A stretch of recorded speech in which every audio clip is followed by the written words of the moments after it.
আসসালামু আলাইকুম সুপ্রিয় শিক্ষার্থী, আশা করি সকালে ভালো আছেন। আজকে আলোচনা করব হচ্ছে ডিসক্রিট ম্যাথমেটিক্স বিচ্ছিন্ন গণিত অনার্স 4th ইয়ার অর্থাৎ চতুর্থ বর্ষের একটি মেজর কোর্স। তো আমি আজকে আলোচনা করবো হচ্ছে চ্যাপ্টার 1 থেকে গাণিতিক যুক্তি। তো এখানে একটি প্রবলেম আমি নিয়েছি যে এখানে বলা আছে দেখাও যে নেগেশন অর্থাৎ এই চিহ্নের নাম হচ্ছে নেগেশন। এই চিহ্নে ফান্ডামেন্টাল থেকে জেনেছি যে এই অর্থ মানে নেগেশন, কিন্তু এই বিচ্ছিন্ন গণিতে এই অংশ মানে হচ্ছে নেগেশন অর্থাৎ নাকরণ। নাকরণের হচ্ছে নাকরণ চিহ্ন। নাকরণ চিহ্ন পি এর এই অংশ আমরা জানি হচ্ছে বিয়োজন।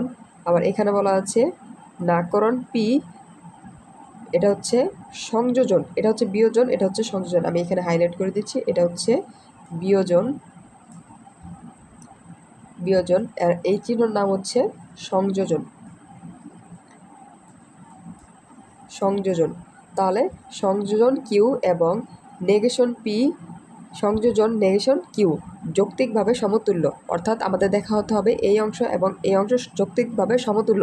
যৌক্তিকভাবে সমতুল্য আমরা নির্ণয় করতে পারি হচ্ছে আমরা হচ্ছে সারণী ছক নির্ণয় করে দেখব এর মান এবং এর মান হচ্ছে সমান হয় কিনা। যদি এর মান এবং এর মান সমান হয়ে থাকে, অর্থাৎ এই অংশ এবং এই অংশের মান উভয় অংশ সমান হয়ে থাকে, তাহলে আমরা বলতে পারবো যে এই হচ্ছে যৌক্তিকভাবে ছকটি সমতুল্য। তাহলে আমরা প্রথমে হচ্ছে এখানে আমরা দেখতে পাচ্ছি এলিমেন্টস আছে পি কিউ, অর্থাৎ পি কিউর ক্ষেত্রে আমরা হচ্ছে মান নিব হচ্ছে 4টি ঘর করে নিব।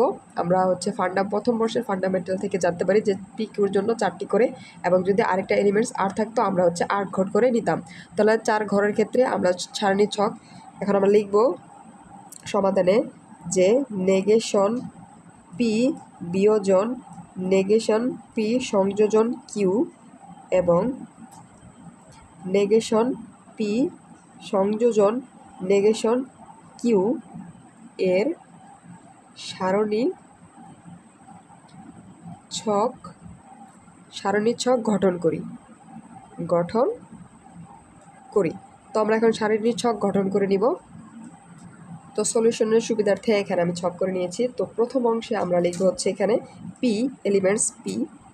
তো পি এর ক্ষেত্রে আমরা জানি হচ্ছে প্রথম 2 অংশ হয় সত্য এবং পরবর্তী 2 অংশ হয় মিথ্যা।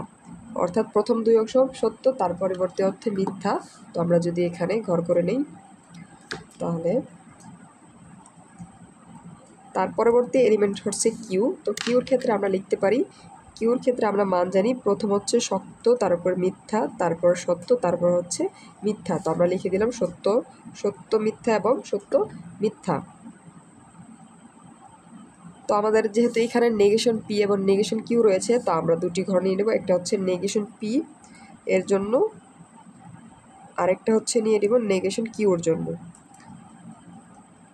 তো আচ্ছা নেগেশন পি, তো নেগেশন পি অর্থাৎ আমরা জানি হচ্ছে পি এলিমেন্টস, এখানে পি এলিমেন্টসের যে উপাদান রয়েছে তার বিপরীত, অর্থাৎ এখানে ট্রু রয়েছে হয়ে যাবে ফলস, এখানে ট্রু রয়েছে হয়ে যাবে ফলস, এখানে ফলস রয়ে যাবে হয়েছে ট্রু, এবং এখানে ফলস রয়েছে হয়ে যাবে ট্রু।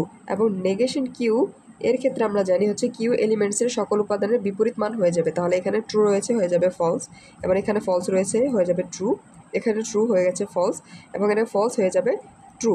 তো আমাদের হচ্ছে এলিমেন্টসগুলো অর্থাৎ পজিটিভ নেগেটিভ উভয়ের মান নেওয়া শেষ। এখন আমরা হচ্ছে এই অংশের কাজ করব, অর্থাৎ এখানে রয়েছে হচ্ছে নেগেশন পি সংযোজন কিউ। তাহলে আমরা লিখে দিব নেগেশন পি সংযোজন কিউ।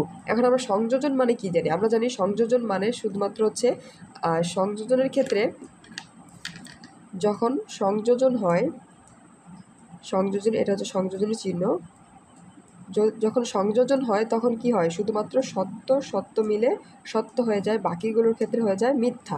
তাহলে আমরা যখন এর মান নির্ণয় করব, তাহলে অর্থাৎ পি নেগেশন পি এবং হচ্ছে কিউ এলিমেন্টস, অর্থাৎ এই 2টা মানের ক্ষেত্রে হবে। আমরা যখন দেখব এখানে সত্য কোথায় রয়েছে, তার মিলে আমাদের সত্য হয়ে যাবে।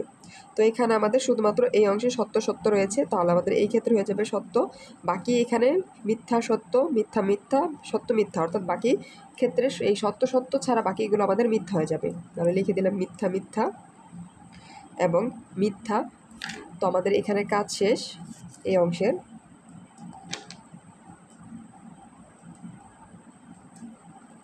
তো পরবর্তীতে আমরা হচ্ছে এইটুকুর মান বের করেছি, এখন আমরা পুরো এই অংশটুকুর মান বের করব। তো এই সম্পূর্ণ অংশের মান আমরা এখানে পি এর সাথে শুধু এই অংশের মানটা পি এর সাথে হচ্ছে বিয়োজন করে দেবো। তো লিখবো পি বিয়োজন নেগেশন পি সংযোজন কিউ।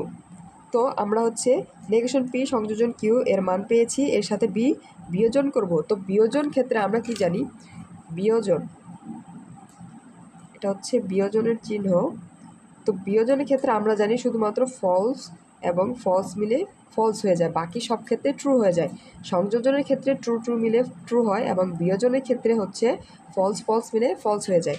তো এই ক্ষেত্রে আমরা কাজ করব এখন এই ঘর এবং হচ্ছে পি এলিমেন্টস এখানে এই অংশের সাথে এই অংশের আমরা হচ্ছে বিয়োজন করব। তো বিয়োজনের ক্ষেত্রে আমরা জানি ফলস ফলস মিলে ফলস হয়ে যায়। তো এই ঘরে ফলস রয়েছে এমন সংখ্যা হচ্ছে এখানে ফলস ট্রু, শুধুমাত্র এখানে ফলস এবং এখানে ফলস বিদ্যমান, শুধুমাত্র তাহলে এই ঘরে আমাদের হয়ে যাবে ফলস, বাকিগুলোর ক্ষেত্রে আমাদের হয়ে যাবে ট্রু। অর্থাৎ এখানে true false true false false true রয়েছে, যেহেতু ফলস ফলস নেই তাই বাকিগুলো আমাদের হয়ে গেছে ট্রু। তো আমাদের এই অংশের কাজ শেষ।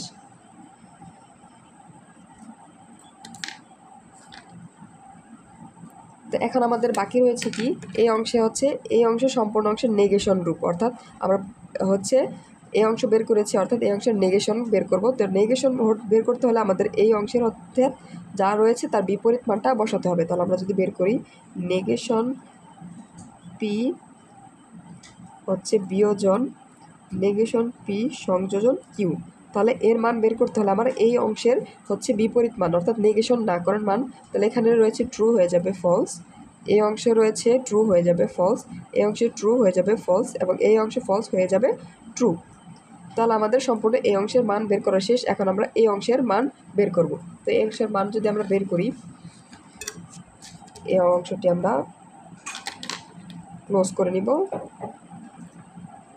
তো ক্লোজ করার পর আমরা কি পাই, আমরা হচ্ছে এখানে আমরা নেগেশন পি বের করেছি ইতিপূর্বে এবং নেগেশন কিউ আমরা বের করেছি। এখন নেগেশন পি এবং নেগেশন কিউর আমরা হচ্ছে সংযোজন করে দেব। সংযোজনের ক্ষেত্রে আমরা জানি হচ্ছে শুধুমাত্র টি অর্থাৎ ট্রু ট্রু মিলে ট্রু হয়। তাহলে নেগেশন পি এবং নেগেশন কিউর সংযোজন লিখে দেব, নেগেশন পি সংযোজন নেগেশন কিউ। তাহলে পি অর্থাৎ এই এলিমেন্টস এবং এই এলিমেন্টসের যদি আমরা সংযোজন করি তাহলে সত্য সত্য মিলে শুধুমাত্র সত্য হবে। তাহলে এখানে সত্য সত্য এই লাইনে রয়েছে, এখানে সত্য সত্য মিলে সত্য হয়ে যাবে, বাকিগুলো সত্য মিথ্যা হয়ে যাবে মিথ্যা, এখানে রয়েছে মিথ্যা সত্য হয়ে যাবে মিথ্যা, এবং এখানে রয়েছে মিথ্যা মিথ্যা হয়ে যাবে মিথ্যা। অর্থাৎ শুধুমাত্র সংযোজনের ক্ষেত্রে সত্য সত্য মিলে সত্য হবে, বাকিগুলো হয়ে যাবে মিথ্যা। এখন আমরা হচ্ছে এখানে হচ্ছে যৌক্তিকভাবে সমতুল্যর ক্ষেত্রে আমরা এখন দেখব এই অংশ এবং এই অংশের এই অংশের তুলনা করব। তো আমরা তুলনা যদি করি তো আমরা কি দেখতে পাই যে এই অংশ এবং এই মান, এই অংশ এবং এই অংশের মান কিন্তু সেম, এখানেও ফলস এখানেও ফলস, এখানেও ফলস এখানেও ফলস, এখানেও ফলস এখানেও ফলস, এখানেও ট্রু রয়েছে। অর্থাৎ দুই অংশের মান কিন্তু সারণী সত্যক সারণীতে সমান। এখন আমরা তাহলে কি লিখতে পারি, তাহলে আমরা এখন লিখতে পারি যে সুতরাং ছক হতে এটা ছিল আমাদের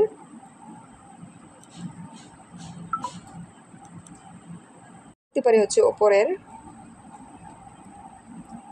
ওপরের ছক হতে দেখা যায়, ওপরের ছক হতে আমাদের কি দেখা যায়, আমরা বলতে পারি হচ্ছে যে এখানে যে শর্ত ছিল নেগেশন পি বিয়োজন নেগেশন পি সংযোজন কিউ এবং নেগেশন পি সংযোজন নেগেশন কিউ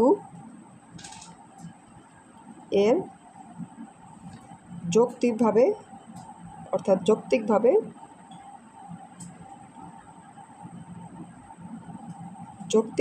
সমতুল্য। এখন আমরা যৌক্তিকভাবে সমতুল্য কিভাবে পেলাম, হচ্ছে আমাদের এই অংশের মান সারণীতে সমান ছিল, যার কারণে আমরা বলতে পারি যে এরা যৌক্তিকভাবে সমতুল্য। তো আশা করি সকলে বুঝতে পেরেছেন। যদি কোনো অংশে বুঝতে সমস্যা হয় অবশ্যই কমেন্ট সেকশনে জানাবেন। ধন্যবাদ।